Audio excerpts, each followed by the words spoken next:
Hey there, and welcome to another edition of What's Cooking at the Capitol with me, Adam. My name is Adam Mason. I use he, him pronouns, and I'm the State Policy Organizing Director at Iowa CCI Action Fund. I want to thank you and welcome you to a special funnel edition today of What's Cooking at the Capitol. And just a quick shout out. If you saw our broadcast last week, you'll know that I was in Storm Lake, Iowa, doing some ice fishing with my family. We got a special appearance last from my nephew Jack. I just want to give a shout out because Jack was the big fisher of the day. He actually caught the first fish. He caught the biggest crappie and actually outfished Uncle Adam. So I'm going to be living that one down for a little bit. And it also relates to what we're cooking today.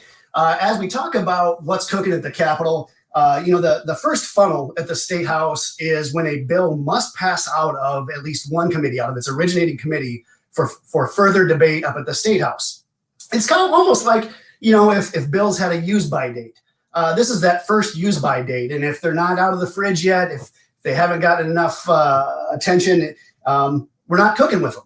So it's also a good reminder that sometimes we need to use up our leftovers. And actually today, I'm going to be cooking fish cakes because I smoked some fish for fish tacos earlier this week. The fish isn't going to last forever. And one of the ways that I like to use leftover fish is in fish cakes. So I've got some egg, a little bit of yogurt here. You can use mayonnaise. If you like a little bit more fat and flavor, I have to use yogurt because I'm watching the old waistline. Got about a cup of fish. I'm just going to dump that in there.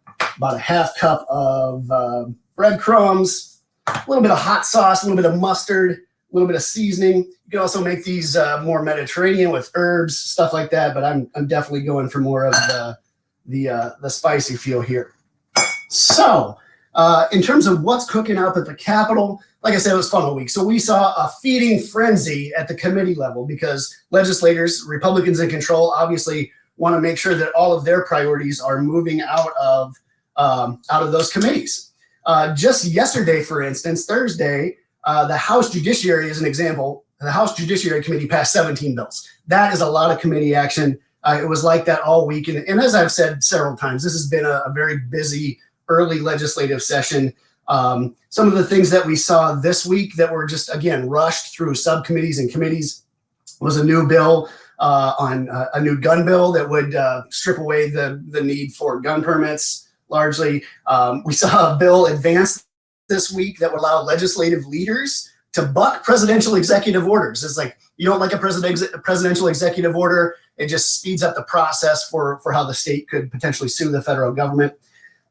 We saw a bill advance aimed at paybacks to social media companies and tech companies that deplatform people. It's like we don't have the 3 a.m. tweets anymore. Well, some people in Republican leadership, I guess, don't like that, and so they're trying to pay back these tech companies that are deplatforming folks who are using social media to instigate violence. So obviously, a lot of this seems really, really reactionary. It is not the bold, visionary, people and planet first agenda that we like to cook with. I'm going to give you a quick update. Then we're going to turn to our guest, and after our guest, we'll cover a couple other issues that have been funneled out or what's through the funnel. And of course, I'm going to ask you to sign up for our newsletter. Every Monday, you get our e-news with lots of action alerts and updates from the week, ways that you can take action. So voter suppression, voter restrictions have been rushed through, but the bill that we've been telling you about, Senate File 413, is sitting on Governor Reynolds' desks as we speak. Now, if you're watching this after it's already been signed, I'm still going to ask you to give her a call at 515-281-5211 and tell Governor Reynolds to veto Senate File 413, the bill that restricts voting in Iowa. On the opposite side of that, we saw at the federal level, H.R. 1 advanced this week. We're very excited about that to expand voting rights to counteract some of this voter suppression we're seeing here in Iowa. One other quick funnel update before we get to our guest. We've talked a number of times, and actually I think I referenced this last week, but Senate File 389, that bill that we've dug in that attacks food assistance programs as part of the safety net, that is through the funnel, but we are going to continue fighting that in the House. And that actually brings us to another attack on working folks. I'm honored to welcome our guest today, Peter Hurd. Peter's the Secretary and Treasurer at the Iowa State Federation of Labor, joining me today. So welcome, Pete. Well, thanks, Adam. Thanks for having me on today. And it was a busy week, that's for sure. Yes, it was. So, as I was just saying, we've seen lots and lots of attacks on working folks this session, very, very little relief. So tell me what Senate File 492 is all about and what its status is. Yeah, the Senate File 492, and I believe it's HSB 203, are bills to cut unemployment benefits for really working people.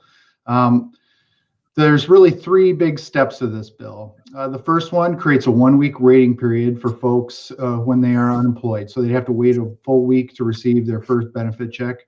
The second part would lower the benefit amount for people with dependents with 3 or more dependents. And the third section goes after people who work in areas where there's a plant closing or if their employer goes out of business.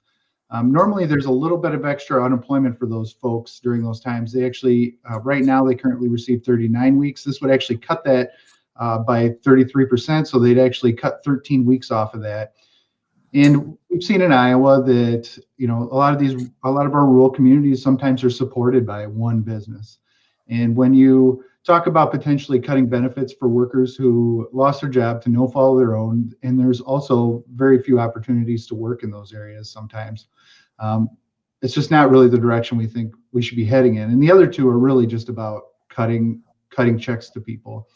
And, I try and put this in simple terms when I talk about these kind of things. And really, this is just taking money out of people's pockets to save money for businesses. And, the unemployment fund is funded with business benefit, but that's our earned benefit that we earn while we're working, and that's supposed to protect us during these times. And it's really unfortunate that we've headed down this road to this is the last resort. Now we got to go after people's unemployment checks.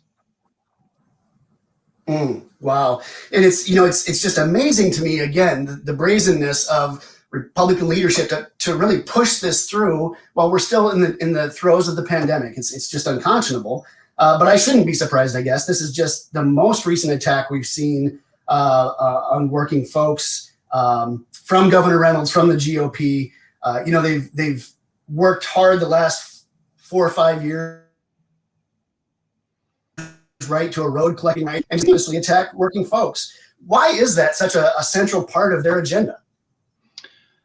Well, it's kind of like a lot of things. You just got to look and follow the money. And when you look at where are these coming from, and I'm a registered lobbyist with the state of Iowa legislative at the Capitol, and I'm registered on bills for and against and ones that we're neutral on, and the public can look that up. And if you look at a lot of these bills, you'll see big business, ABI and NFIB of Iowa, they're registered on all of these. And where does that come from? And then you can follow the ethics reports, which is public information as well, and you see where some of that money goes to and where it gets funneled to. And that's the sad part about this. You really think when you get into these committee meetings that you can have real discussions and find compromises in these situations. But with the Republican trifecta, there just really isn't a lot of compromise for working people right now. That's right.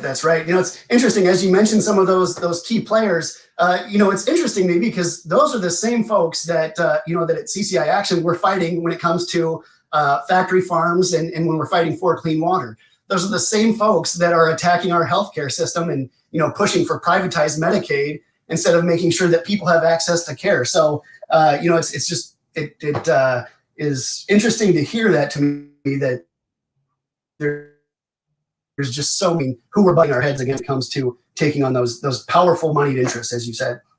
And a good example is I know that we did have bills introduced supporting workers this year. Everything from restoring those collective bargaining rights and that to protecting meatpacking workers and other essential workers who are still being impacted by the pandemic. Now, many of those bills obviously have been halted by the funnel. No surprise there. But fortunately, and I mentioned earlier in the show, voting rights is an issue where we are seeing some hope and some movement at the federal level. I've been hearing that there's movement in the right direction at the federal level on workers' issues too. Can you tell me about the PRO Act? Yeah, the PRO Act is, it seems like every 10 to 15 years, we get a chance to pass something that's really good for working people. And that's what the PRO Act is. And, we have a lot of confidence that we've done a lot of educating with politicians and to get people educated on what really can help working people. And getting people to organize in their workplace is a key to creating a balance of power for people in their workplaces. The PRO Act is a huge piece of legislation that's going to protect people when they go to organize in their workplace.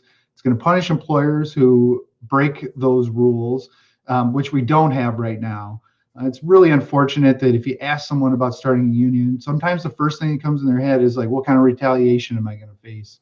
And that's not what the United States government put in place in 1935. It's actually set up to encourage collective bargaining. The government of the United States of America is supposed to encourage collective bargaining.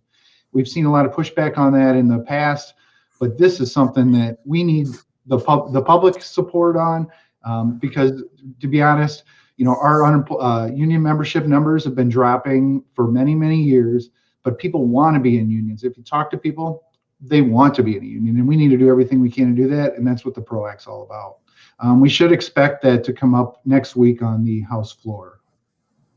That's great news, and it's really exciting to hear. I agree. It's just it's great that we're going to see some protections put back in place, encouraging folks to get organized, to organize their workplace, and to really start building power for workers again. I mean, it's critical. And I appreciate all the work that everyone at the State Federation of Labor are doing on this. Appreciate the call to action for folks to contact their legislators here in Iowa on Senate File 492. And it sounds like next week you'll be able to contact your federal legislators on the PRO Act too. So thank you for your time today, Pete. It's been great having you in the kitchen with me. Thanks. And just a shout out to Cindy Axney, who was she signed on to the PRO Act right away. That was one thing that we were really glad to hear about, and we look forward to working with anyone who wants to, help push and empower people in their workplace. So, thank you. Awesome. Thank you so much, Pete. So let's talk about a few. Oh, let's actually check on these. So I've got my fish cakes here up into kind of a thick paste. I've got my cast iron going, and depending on how you like your fish cakes. Again, it's just think about a homemade version of crab cakes if you ever got those at a restaurant.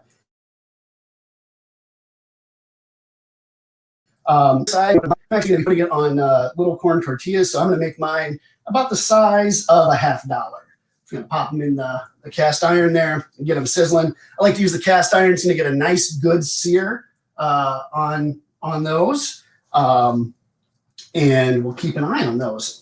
So while we talk about searing, let's talk about racial justice up at the Capitol. Early in the session, Governor that the practice of racial profiling statewide was a priority. Of course, she was talking out of both sides of her mouth because she was also talking about how she would be working to stop any movement towards defunding the police. Well, no surprise, today's funnel, 3 out of 4 bills cracking down on dissent and protest have passed. 2 different bills, whether you call it Back the Blue or preventing local communities from defunding the police and reprioritizing for in our communities, have passed. So this is just horrible. In the wake of a year when the fight against police violence has been brought to light, the fact that we would actually backtrack in our state is horrible. So stay tuned, because again, those bills to decriminalize or to criminalize dissent and protest, we're going to be fighting against those tooth and nail over the next month. Healthcare and COVID response. Again, we are still in the throes of this pandemic. We saw lots of great bills introduced, bills to support funding to get more vaccines out there, bills to unprivatize Iowa's Medicaid servicing, lots and lots more. But none of those are advancing through the funnel. The one piece of COVID response that Republicans did pass was just a small tweak to our tax policies to make sure that COVID relief and PPP payments, things like that, aren't reportable. They aren't going to be taxed. Very non-controversial issue, right? Meanwhile, we do see the vaccination rates creeping up, which is a good thing. But again, a comprehensive statewide response has been missing when it comes to Governor Reynolds and the state GOP leadership. We talked a lot this session about our moratorium on factory farms. Now that the funnel has passed, that is done for the legislative session. We will be focusing on House File 522, that factory farm gas bill that's been stinking up the Capitol. That is alive and well in the Senate. Outside of that, we have seen no legislation this session advance to address clean water in a meaningful way. And